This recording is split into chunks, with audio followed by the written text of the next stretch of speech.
Hi, ഇന്ന് June 3 Kannur university, Calicut university degree registration start ചെയ്ത ദിവസം.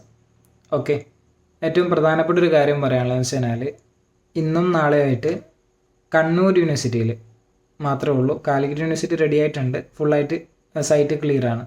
കണ്ണൂർ യൂണിവേഴ്സിറ്റിയിൽ സെൽഫ് ഫിനാൻസിങ് കോളേജുകൾ സെലക്ട് ആവില്ല ഇന്നും നാളെയും. പിന്നെ അതുപോലെ തന്നെ ചിലപ്പോൾ മറ്റന്നാൾ 2 ദിവസത്തേക്ക് എന്നാണ് കണ്ണൂർ യൂണിവേഴ്സിറ്റി വിളിച്ചപ്പോൾ അറിയാൻ പറ്റിയത്. 2 ദിവസം കൊണ്ടേ സെൽഫ് ഫിനാൻസിങ് കോളേജുകൾ ആഡ് ആവുള്ളൂ, സെൽഫ് ഫിനാൻസിങ് കോഴ്സുകൾ ആഡ് ആവുള്ളൂ.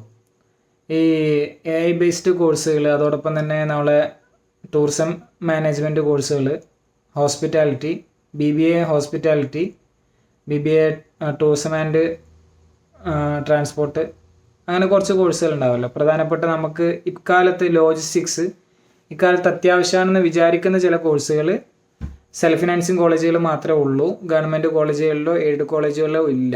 ഓക്കെ, അപ്പോൾ അങ്ങനെയുള്ള കോഴ്സുകൾ സെലക്ട് ചെയ്യാൻ ഉദ്ദേശിക്കുന്ന ആൾക്കാരാണെങ്കിൽ നിങ്ങളുടെ ആപ്ലിക്കേഷൻ ഒരു 4 ദിവസത്തിന് ശേഷം നോക്കിയാൽ മതി. ഓക്കെ, ലാസ്റ്റ് ഡേറ്റ് ഉണ്ടല്ലോ, അപ്പോൾ അതിന് മുമ്പായിട്ട് ചെയ്താൽ മതി.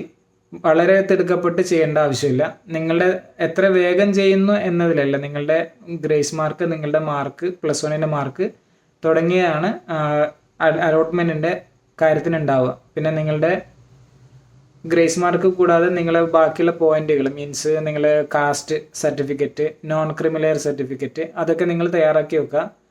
പിന്നെ കമ്മ്യൂണിറ്റി കോളേജുകളിൽ, കമ്മ്യൂണിറ്റി റിസർവേഷനുള്ള കോളേജുകളിൽ കൊടുക്കുന്നതാണെങ്കിൽ അത് 1ാമത്തെ ഓപ്ഷനാക്കിയിട്ട് വെക്കാൻ നിങ്ങൾ ശ്രദ്ധിക്കുക. ഓക്കെ, അവിടെ ആവശ്യമാണെന്നുണ്ടെങ്കിൽ ചില കോഴ്സുകൾ അവിടെ ഉണ്ടായിക്കോണമെന്നില്ല. അപ്പോൾ ഉള്ള സ്ഥലത്ത് കമ്മ്യൂണിറ്റി റിസർവേഷൻ ഉണ്ടോ എന്നുള്ള കാര്യം ഒന്ന് അന്വേഷിച്ച് നോക്കിയതിന് ശേഷം ആ കോളേജിലുണ്ടെങ്കിൽ അത് തന്നെ 1ാമതാക്കാം. അല്ലെങ്കിൽ നിങ്ങൾക്ക് ആവശ്യമുള്ള കോഴ്സ് 1ാമതായിട്ട് കൊടുക്കാം.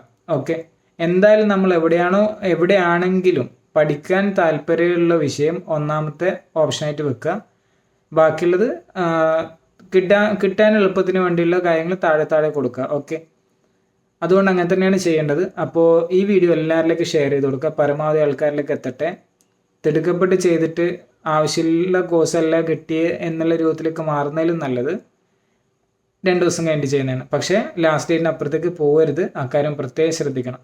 പിന്നെ ഒരുപാട് ആൾക്കാർ ഡിഗ്രി ആപ്ലിക്കേഷനിൽ നിന്ന് മാറി നിൽക്കുന്നുണ്ട്. ഞാനിതിന് ഡിഗ്രി പഠിക്കണോ വേണ്ടയോ, ഇനി വേറെ എന്തൊക്കെ ജോലി നോക്കിയാൽ പോരെ, ഇങ്ങനെ പഠിച്ചതിനെ കൊണ്ട് കാര്യമുണ്ടോ എന്നൊക്കെ ചിന്തിക്കുന്ന ആൾക്കാരുണ്ട്. പഠനം എന്തായാലും അത്യാവശ്യമാണ്. പിന്നെ ജോലിയോടൊപ്പം പഠനം എന്നാണ് നിങ്ങൾ താല്പര്യപ്പെടുന്നുണ്ടെങ്കിൽ അത് നല്ലൊരു തീരുമാനമാണ്. പക്ഷെ എന്നിരുന്നാലും പഠനം ഒഴിവാക്കരുത്. ഈ കിട്ടുന്ന ടൈം നിങ്ങളുടെ ഗോൾഡൻ ടൈമാണ്. ഈ ടൈമിന് മാത്രമേ നിങ്ങൾക്ക് കൃത്യമായി പഠിക്കാൻ പറ്റുള്ളൂ. പഠനത്തിൽ നിന്ന് മാറി ജോലിയിലേക്ക് വന്നു കഴിഞ്ഞാൽ ഉറപ്പായും നിങ്ങളുടെ പഠനം പിന്നെ അവതാളത്തിലാവും. ഒരു വെറും 3-4% ആൾക്കാർ മാത്രമേ ജോലിയോടൊപ്പം പഠനം എളുപ്പത്തിൽ ചെയ്യാൻ പറ്റുന്ന കൂട്ടത്തിലുള്ളൂ എന്നുള്ളതാണ് ഇതുവരെയുള്ള കാലത്ത് മനസ്സിലായത്. നിങ്ങൾ ഏത് കാറ്റഗറിയാണെന്നുള്ള കാര്യം ഒന്ന് കമൻറ്റ് ചെയ്തേക്ക്. എങ്ങനെ വെച്ച് കഴിഞ്ഞാൽ നിങ്ങൾ പഠനത്തോടൊപ്പം തന്നെ ജോലിയും കൊണ്ടുപോകാൻ പറ്റുന്ന ആളാണോ എന്നുള്ള കാര്യം, അതല്ല എന്തുകൊണ്ട് ആവുന്നില്ല എന്നുള്ള കാര്യം ജസ്റ്റ് ഒന്ന് കമൻറ്റ് ചെയ്യണേ. നമുക്ക് നോക്കാമല്ലോ ആരാണ് കൂടുതൽ. അപ്പോൾ ഓൾ ദി ബെസ്റ്റ്. നിങ്ങൾക്ക് ആവശ്യമുള്ള കോഴ്സുകൾ തന്നെ നിങ്ങൾക്ക് കിട്ടട്ടെ എന്ന് ആശംസിക്കുന്നു. വീണ്ടും കാണാം.